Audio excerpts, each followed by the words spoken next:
Dear student, এই চ্যানেলে তোমরা সবাইকে ওয়েলকাম। আমরা এই চ্যানেলের মাধ্যমে সম্পূর্ণ ইংলিশ গ্রামার শিখব, যাতে যে কোনো ধরনের বাংলা বাক্যকে আমরা সহজে ইংলিশে ট্রান্সলেট করতে পারি বা লিখতে পারি। যে কোনো ধরনের প্যারাগ্রাফ, স্টোরি বা গল্প আমরা নিজে নিজে যাতে লিখতে পারি, সেই সমস্ত গ্রামারগুলো আমরা শিখব। ঠিক আছে, তাহলে চ্যানেলটিকে মনোযোগ সহকারে দেখো। আজকের এই ভিডিওর মাধ্যমে আমরা টেন্সের বেসিক বিষয়টা কি সেটা জানবো, অর্থাৎ টেন্স জিনিসটা কি সেটাই জানবো। ঠিক আছে, তাহলে দেখো লেখার মাধ্যমে আমরা জানবো, আমাদের আমাদের বুঝতে তাতে সুবিধা হবে। ঠিক আছে, দেখো টেন্স এটা একটা ইংলিশ শব্দ। এই শব্দটা বাংলা মানে কি? এর বাংলা মানে হলো ক্রিয়া। দেখো, এর বাংলা মানে হলো ক্রিয়া। কয় দফা আসছি 29 আয়াত ক্রিয়া। এই ক্রিয়া শব্দটা বুঝতে পারলে না তো? এর সহজ ভাষা হলো সমান। ঠিক আছে, সমান। এবার সময় জিনিসটা কি? সময় জিনিসটা কি দেখো, যখন কোনো ব্যক্তি কোনো কাজ করছে, তার একটা সময় থাকে। সে সকাল করছে না বিকালে করছে না দুপুরে করছে, এই সময় থাকে। এই সময় ওই হলো সময়। ঠিক আছে, তাহলে একটা প্রশ্ন, যে এই সময়ের সাথে টেন্সটা কি সম্পর্ক? সম্পর্ক আছে। দেখো, আমরা এটা লেখার মাধ্যমে ব্যাপারটা আরো পরিষ্কার করছি। দেখো, যেমন আমি সহজ একটা উদাহরণ নিচ্ছি। আমি আমি যদি শুরু করি তাহলে তোমাদের বুঝতে সুবিধা হবে। আমি ভাত, একদম সহজ ভাষা নিলাম যাতে তোমাদের বুঝতে সুবিধা হয়। আমি ভাত খাই, এই একটা বাক্য। ঠিক আছে, ভালো করে দেখো। তারপরে হলো আমি ভাত খেয়েছিলাম, খেয়েছিলাম।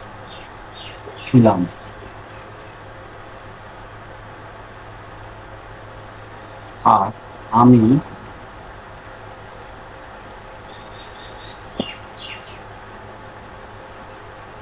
ভাত খাবো। এই দেখো, তিনটা বাক্য নিলাম, একদম সহজ বাক্য যাতে তোমাদের বুঝতে সুবিধা হয়। ঠিক আছে, বোঝার জন্য একদম সহজ বাক্য। ঠিক আছে, প্রথমটা কি?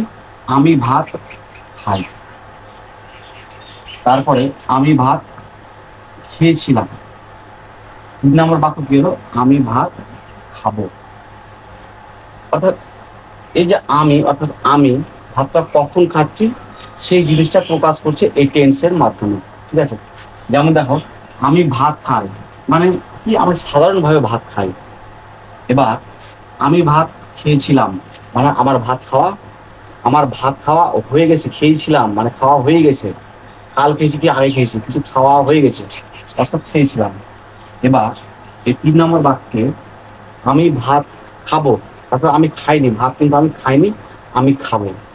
অর্থাৎ এখানে একটু লক্ষ্য করো, এই 3টা বাক্যের মধ্যে লক্ষ্য করো যে 3টা বাক্যের মধ্যে যে খাওয়া শব্দটা আছে, আমি আমি যে খাচ্ছি, এই খাওয়াটা, এই সময়টা কিন্তু 3 রকম দেখাচ্ছে। দেখো, আমি ভাত খাই মানে কখন খাই সেটা কিন্তু বোঝাচ্ছে না। তারপরে আমি ভাত খেয়েছিলাম, এই বাক্যটাতে বোঝাচ্ছে কি? যে আমি ভাত খেয়েছিলাম মানে খাওয়া আমার হয়ে গেছে।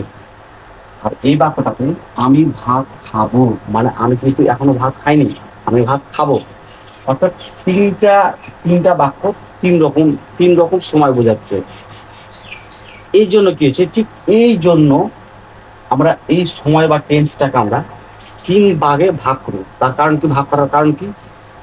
এই যে 3 রকম সময়, এই সময় যাতে পরস্পরের মধ্যে গুলিয়ে না যায়, মিশে না যায়, যাতে আমরা আলাদা করতে পারি যে আমি কখন কাজটা করলাম, কখন করব, সেটা যাতে আলাদা করতে পারি। এই জন্য টেন্সের ভাগ হয়েছে।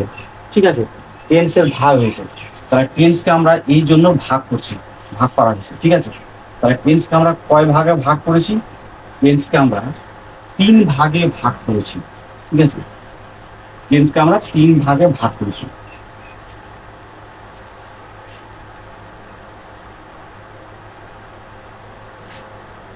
টেন্সকে আমরা 3 ভাগে ভাগ করেছি। একটা কি? একটা হলো প্রেজেন্ট,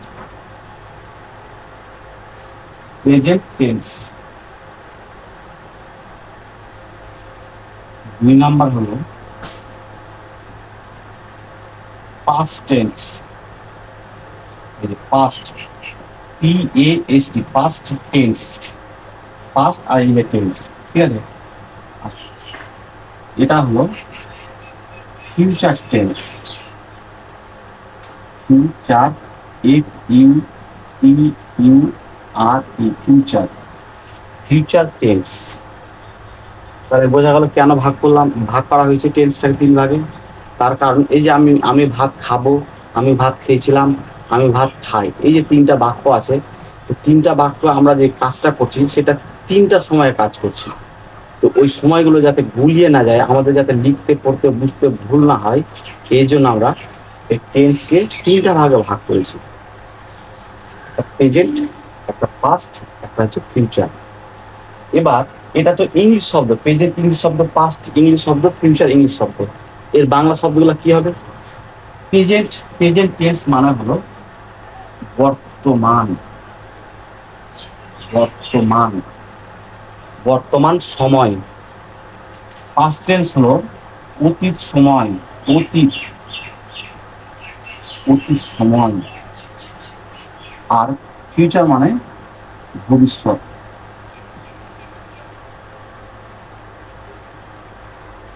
এই এবার বাংলা। এবার প্রত্যেকটা সম্বন্ধে আমরা একটু বিস্তারিত আলোচনা জানবো, একটু বিস্তারিত, ঠিক আছে। দেখো, বর্তমান কাল আমরা কোনগুলাকে বলছি? অর্থাৎ বর্তমান কাল বলতে বা বর্তমান সময় বলতে কি বোঝায় সাধারণভাবে? অর্থাৎ যে কাজটা আমি বা আমরা বর্তমানে করি বা করছি সেটাই হলো বর্তমান কাল, ঠিক আছে। তাহলে দেখো, যেমন হলো আমি ভাত খাই, এটা একটা বর্তমান।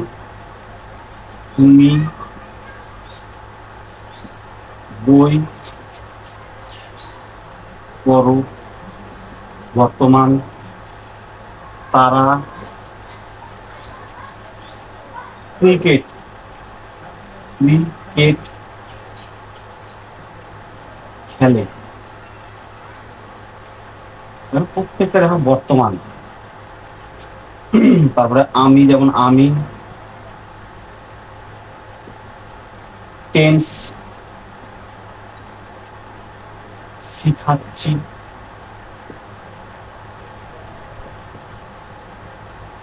আমি টেন্স শিখাচ্ছি, এগুলা প্রত্যেকটাই বাক্য হচ্ছে বর্তমান কাল। এই টাইপের গুলা আমি এই 4টা লেখার মাধ্যমে বোঝালাম। দেখুন অসংখ্য অসংখ্য বর্তমান কাল হয়, ঠিক আছে।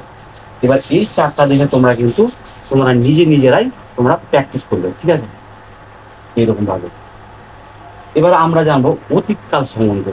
অতীতকাল বলতে কি বোঝায়? অতীতকাল বলতে বোঝায় বা অতীত সময় বলতে বোঝায় যে কাজটা আগেই হয়ে গেছে, সেটাই হলো অতীতকাল বা অতীত সময়। যেমন হলো এই বাক্যটা যদি আমি অতীতকাল বানাই, যে আমি ভাত খাই, এই বাক্যটাকে, তাহলে কি হবে? আমি ভাত খেয়েছিলাম,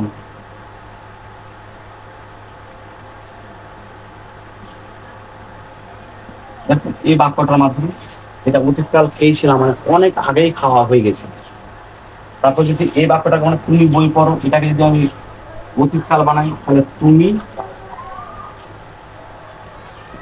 বই পড়ো আছে পড়েছিলে, তুমি বই পড়েছিলে। দেখো তুমি বই পড়েছিলে অনেকদিন আগেই হয়ে গেছে, অনেক আগেই হয়ে গেছে, সেটাই হলো অতীত, ঠিক আছে। তারপরে তারা ক্রিকেট খেলে, তারা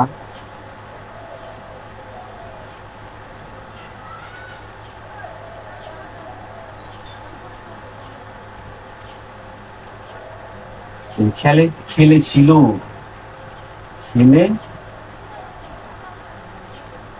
ছিল, তারা ক্রিকেট খেলেছিল মানে অনেকদিন আগেই খেলা হয়েছে, অনেক আগেই খেলা হয়েছে, ঠিক আছে। এটা হলো অতীতকাল। আমি টেন্স শিখাচ্ছি, আমি টেন্স শিখাচ্ছিলাম,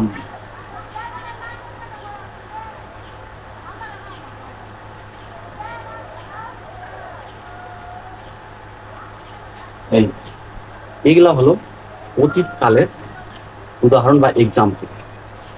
এইরকম ভাবে এইরকম তোমরা প্র্যাকটিস করো, তোমরা নিজেরাই তোমরা এই অতীতকালের টেন্সটা প্র্যাকটিস করবে। ঠিক আছে, এবার আমি আলোচনা করব ভবিষ্যৎকাল। দেখো, আমি ভাত খেয়েছিলাম, এই বাক্যটাকে যদি আমি ভবিষ্যৎ বানাই তাহলে কি হবে? আমি ভাত খাবো।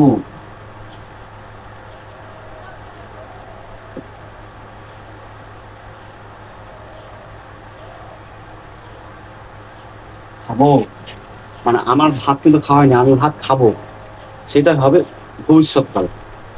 তারপরে তুমি বই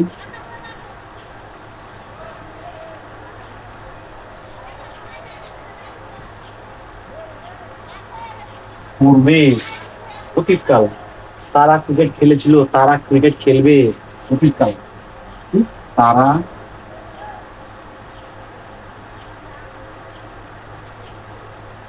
ক্রিকেট খেলবে,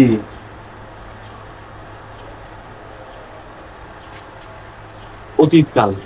তারপর দেখো, আমি টেন্স শিখাচ্ছি, আমি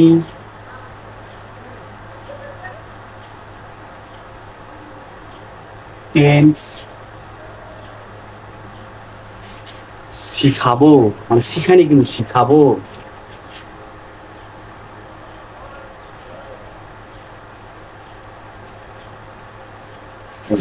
এই এগুলো তাহলে এটা বর্তমান কালের উদাহরণ, এটা অতীতকালের উদাহরণ, আর এটা ভবিষ্যৎকালের উদাহরণ। এই হলো টেন্সের একটা বেসিক ধারণা, প্রাথমিক ধারণা। ঠিক আছে, এবার আমাদের এই প্রত্যেকটা ধারণা, প্রেজেন্টের বিস্তারিত রূপ জানতে হবে, পাস্টের বিস্তারিত রূপ জানতে হবে, ফিউচারের বিস্তারিত রূপ জানতে হবে। ঠিক আছে, এরপর আমি প্রেজেন্ট নিয়ে আলোচনা করব। ঠিক আছে, শুধু প্রেজেন্ট নিয়ে, প্রেজেন্ট টেন্স সম্বন্ধে জানবো। প্রথমে জানি প্রেজেন্ট টেন্স এর বাংলা মানে কি। প্রেজেন্ট টেন্সের বাংলা মানে হলো, প্রেজেন্ট মানে কি? প্রেজেন্ট মানে হলো বর্তমান, আর টেন্স মানে কাল বা সময়। তাহলে কি হলো? বর্তমান, বর্তমান, টেন্স মানে কাল বা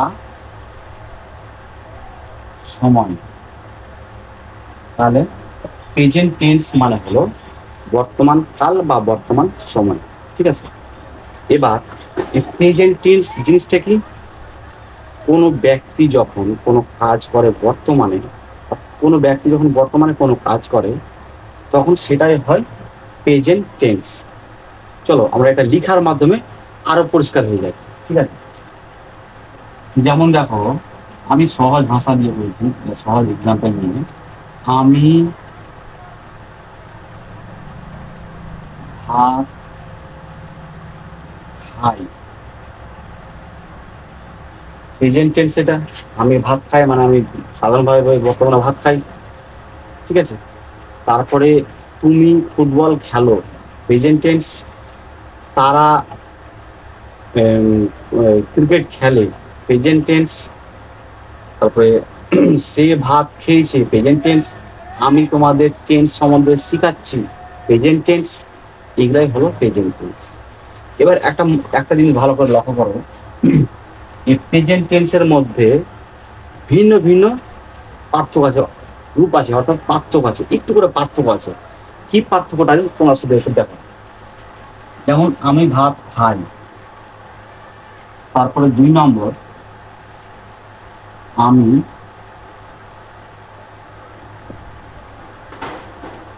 ভাত খাচ্ছি।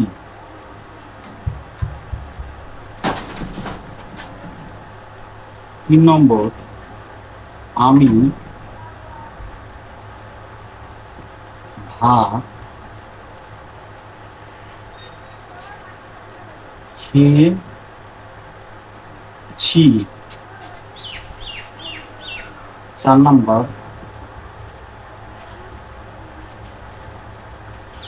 আমি ভাত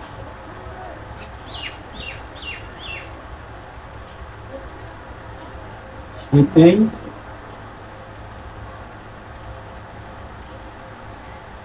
থাকি।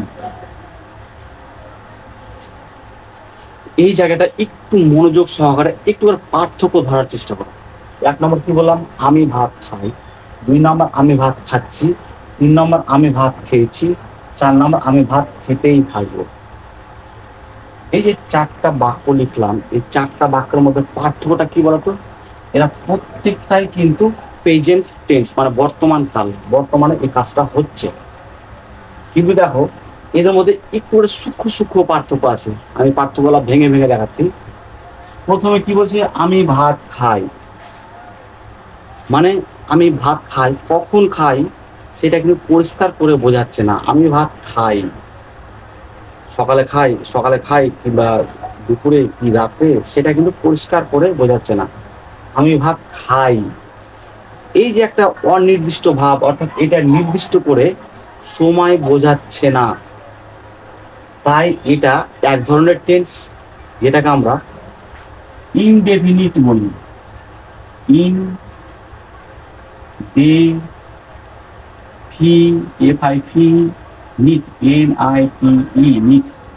ইনডেফিনিট। কেন ইনডেফিনিট এটা হলো? দেখো আমি ভাত খাই, আমি তো বললাম যে কখন খাই কিছু বোঝাচ্ছে না। খাই তো খাই, সকালে খাই নাকি দুপুরে খাই নাকি রাত্রে খাই সেটা কিছুই বোঝাচ্ছে না। আমি ভাত খাই, অথচ এটা আবার প্রেজেন্টে আছে। এইরকম এই যে অনির্দিষ্ট অনির্দিষ্ট ভাব দেখাচ্ছে, মানে নির্দিষ্ট করে অনির্দিষ্ট ভাব দেখাচ্ছে, নির্দিষ্ট করে বোঝাচ্ছে না, এই জন্য এটা হবে ইনডেফিনিট। আচ্ছা এখানে দেখো ইনডেফিনিট, দেখো ডেফিনিট কথার মানে কি? ডেফিনিট কথার মানে কি? নির্দিষ্ট করে বোঝায়। এর সামনে কি হয়েছে? ইনডেফিনিট যোগ হয়ে গেছে। কি হয়েছে? ইনডেফিনিট, অর্থাৎ অনির্দিষ্ট। এই অনির্দিষ্ট হওয়ার জন্য, অর্থাৎ এই ধরনের বাক্যগুলো অনির্দিষ্ট হওয়ার জন্য এই বাক্যটাকে ইনডেফিনিট টেন্স হিসাবে ভাগ করা হয়েছে। ঠিক আছে, তাহলে ইনডেফিনিট কেন হলো? কেন এটা নির্দিষ্ট করে বোঝাচ্ছে না। তোমরা একটু ভালো করে বুঝে এই ব্যাপারটা নিজে মনে মনে বুঝবে যে সত্যি এটা নির্দিষ্ট করে বোঝাচ্ছে না, তাই এটা হচ্ছে ইনডেফিনিট টেন্স। ঠিক আছে,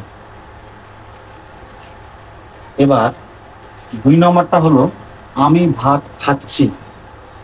এই যে এটাও একটা বর্তমান কাল বা বর্তমান প্রেজেন্ট টেন্স, আর এটা বর্তমানে খাচ্ছি মানে বোঝাচ্ছে যে হ্যাঁ বর্তমানে কাজটা করছি।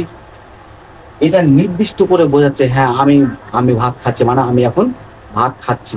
এই যে এখন আমি তোমাদের এখন টেন্স পড়াচ্ছি, এই যে রানিং পড়াচ্ছি, সেটাই সেই জন্য এটা কি, এটা একটা নির্দিষ্ট করে সময় বোঝাচ্ছে। অর্থাৎ এটা হবে এটা থেকে একটু আলাদা। বুঝতে পারছো তো কি আলাদাটা? দেখো আমি এখানে ভাত খাই, মানে খাই, কখন খাই সেটা কিন্তু পরিষ্কার করে বোঝাচ্ছে না। কিন্তু এখানে যখন বলছে আমি ভাত খাচ্ছি, অর্থাৎ আমি কন্টিনিউ খাচ্ছি, খেতেই আছি। তাহলে এই ধরনের বাক্যগুলো হবে কন্টিনিউয়াস। তাহলে এইটা এই ধরনের বাক্য কন্টিনিউয়াস কেন হলো? বোঝা গেল? দেখো কন্টিনিউয়াস, এই যে কন্টিনিউ চালিয়ে যা, এই যে এই বাক্যটা কন্টিনিউ থেকে কন্টিনিউয়াস। এই যে বলে যে কন্টিনিউ চালিয়ে যাও, এই যে কথাটা বলে, অর্থাৎ তুমি চালিয়ে যাও, বর্তমানে তুমি চালিয়ে যাও, সেই জিনিসটাকে লক্ষ্য করে কন্টিনিউয়াস, অর্থাৎ যে কাজটা বর্তমানে হচ্ছে, রানিং হচ্ছে, সেটাই হবে, সেই ধরনের বাক্যগুলো আসবে এই কন্টিনিউয়াস টেন্সের মধ্যে। ঠিক আছে, এবার 3 নম্বরটা দেখো, প্রত্যেকটাই কিন্তু প্রেজেন্ট টেন্সের মধ্যে পড়ে, কিন্তু নিজেদের মধ্যে একটু করে পার্থক্য আছে। সেই পার্থক্যটার জন্যই এই প্রেজেন্ট টেন্সের আবার ভাগ আছে। কয়টা? 4টা। 2টা হলো আর 2টা আমি বোঝাচ্ছি। ঠিক আছে, দেখো এবার 3 নম্বরটা, আমি ভাত খেয়েছি। দেখো আমি ভাত খাই, আমি ভাত খাচ্ছি, আমি ভাত খেয়েছি। এই যে 3 নম্বর বাক্যের মাধ্যমে কি বোঝাচ্ছে? আমি ভাত খেয়েছি, মানে ভাতটা খাওয়া আমার হয়ে গেছে। ঠিক আছে, তাহলে এই বাক্যটাতে কাজটা করা হয়ে গেছে। আমি ভাত খেয়েছি, আমি বই পড়েছি, আমি ঘুমিয়েছি, আমি খেলেছি, আমি চালিয়েছি, এই ধরনের বাক্যগুলা এই এইরকম টেন্সের মধ্যে আসবে, অর্থাৎ যে কাজটা কিছুক্ষণ আগেই হয়ে গেল, যেমন খেয়েছি, ভাত খেয়েছিস, হ্যাঁ খেয়েছি, এই যে এই ধরনের বাক্যগুলা, এই ধরনের বাক্যগুলা কোন টেন্স আসবে? পারফেক্ট টেন্স আসবে, মানে পারফেক্ট, হ্যাঁ কাজটা হয়ে গেছে, perfect, PER, perfect, FECT, perfect tense, perfect টেন্সের মধ্যে আসবে। তারপরে এই বাক্যটা দেখো, আমি ভাত খেতেই থাকবো, সরি খেতেই থাকি, অর্থাৎ সে, আমি ভাত খেতেই থাকি, অর্থাৎ আমি হয়তো সকাল 9টায়, এই বেলা 9টার সময় ভাত খাওয়া শুরু করেছি আর এখনো খেতেই আছি, অর্থাৎ কোনো কাজ নির্দিষ্ট সময় শুরু হয়েছে কিন্তু এখনো শেষ হয়নি। এই ধরনের বাক্যগুলা কি হবে? এই ধরনের বাক্যগুলা পারফেক্ট কন্টিনিউয়াস টেন্স হবে, পারফেক্ট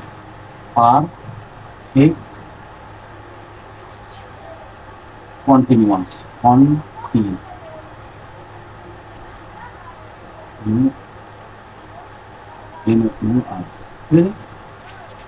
কন্টিনিউয়াস, এখানে একটা ইউজ উঠেছে, কন্টিনিউয়াস, ঠিক আছে। তাহলে এই ধরনের ভাগ দেখো, এখানে একটা জিনিস ভাগ করো, পারফেক্ট প্লাস হয়েছে কি কন্টিনিউয়াস। পারফেক্ট মানে কি বললাম? পারফেক্ট মানে বললাম যে কাজটা হয়ে গেছে সেটা হলো পারফেক্ট। এই ক্ষেত্রে দেখো, আমি ভাত 9টার সময়, ধরো যে আমি ভাত 9টার সময় খেতে শুরু করেছি, 9টার সময় শুরু করেছি, আমার খাওয়া কিন্তু শেষ হয়নি, আমি কিন্তু কন্টিনিউ চালিয়ে যাচ্ছি, অর্থাৎ আগে কাজটা শুরু হয়েছে, এটার জন্য কি হলো? পারফেক্ট। আগে কাজটা শুরু হয়েছে, 9টার সময় খাওয়া কাজটা শুরু করেছি, এটার জন্য হলো পারফেক্ট।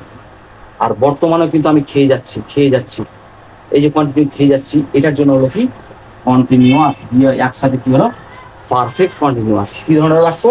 আমি ভাত খেতেই থাকবো, আমি সাইকেল চালাতেই থাকবো, আমি পড়তেই থাকবো। ধরো তুমি সকাল 7টার সময় পড়তে বসলে, তো 9টার সময় আমি তোমাকে জিজ্ঞাসা করছি, কি করছি রে? পড়ছি, মানে সকাল পড়ছি মানে পড়তেই আছি, অর্থাৎ সকাল থেকে আমি খেতেই আছি। এই ধরনের বাক্য পারফেক্ট টেন্সের জন্য।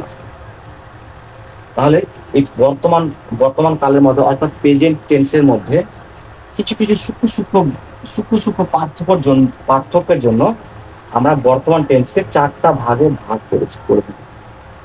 কারণটাও বললাম, কি কারণে? যদি তোমরা বুঝতে না পারো, ভিডিওটা আবার রিপিট করে দেখো, ঠিক বুঝতে পারবে। কয়েকবার রিপিট করে দেখো, ঠিক ব্যাপারগুলো, আমার কথা হলো ভালো মনোযোগ সহকারে শুনবে, ঠিক বুঝতে পারবে যে পার্থক্যটা আমি কি বোঝালাম।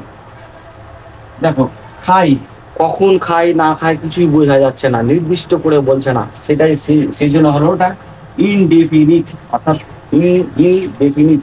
ডেফিনিট কথার মানে কি? ডেফিনিট কথার মানে হলো নির্দিষ্ট, অর্থাৎ আমি কাজটি ডেফিনেটলি করে ফেলবো, বলে না যে আমি কাজটা ডেফিনেটলি করে ফেলবো, অর্থাৎ আমি কাজটা নির্দিষ্ট করে ফেলবো। এবার এটার সামনে যখন ইন প্লাস হয়ে গেল, যোগ হয়ে গেল, তখন কি হলো? ইনডেফিনিট, অর্থাৎ অনির্দিষ্ট। অর্থাৎ এই ধরনের বাক্যগুলা অনির্দিষ্ট বোঝাচ্ছে, অর্থাৎ নির্দিষ্ট করে কোনো সময়কে বোঝাচ্ছে না, সেই জন্য এটা ইনডেফিনিট। আমি ভাত খাচ্ছি, এরকম অনেক বাক্য নিজে তোমরা তৈরি করো আর নিজে প্রশ্ন করো, নিজে সমাধান করো, তাহলে তোমরা ব্যাপারটা পরিষ্কার বুঝতে পারবে, ঠিক আছে। আমি ভাত খাচ্ছি মানে কন্টিনিউ খেতেই আছি, কন্টিনিউ, অর্থাৎ কন্টিনিউয়াস, পারফেক্ট। ভাত খাওয়া হয়ে গেছে, কাজটা আমার হয়ে গেছে। খেয়েছি রে? হ্যাঁ খেয়েছি, এই যে খাওয়া হয়ে গেছে। পড়েছিস রে? হ্যাঁ পড়েছি, এই যে পড়া হয়ে গেছে। এই জন্য এটা পারফেক্ট। কন্টিনিউ কি ধরনের বাক্য? নির্দিষ্ট একটা সময় ধরে কাজটা শুরু করেছে কিন্তু কাজটা শেষ হয়নি। কি বললাম? নির্দিষ্ট সময় ধরে কোনো কাজ শুরু করেছে কিন্তু এখনো শেষ হয়নি। এই ধরনের বাক্য হবে পারফেক্ট কন্টিনিউয়াস, ঠিক আছে। যেমন দেখো, আমি ভাত খেতেই থাকবো, আমি পড়তেই থাকবো, আমি গাড়ি চালাতেই থাকবো। এই ধরনের বাক্যগুলো পারফেক্ট কন্টিনিউয়াস। বোঝাতে পারলাম? ঠিক আছে, আজকের ভিডিওটা এ পর্যন্ত। দেখা হচ্ছে পরবর্তী ভিডিওতে। যদি এই চ্যানেলে তুমি নতুন হয়ে থাকো, চ্যানেলটিকে অবশ্যই দয়া করে সাবস্ক্রাইব করো। আর যদি ভিডিওটি ভালো লাগে তাহলে লাইক করো, এবং তোমার যদি মনের কোনো প্রশ্ন থাকে তাহলে অবশ্যই কমেন্ট করো, ঠিক আছে। তাহলে গুড বাই।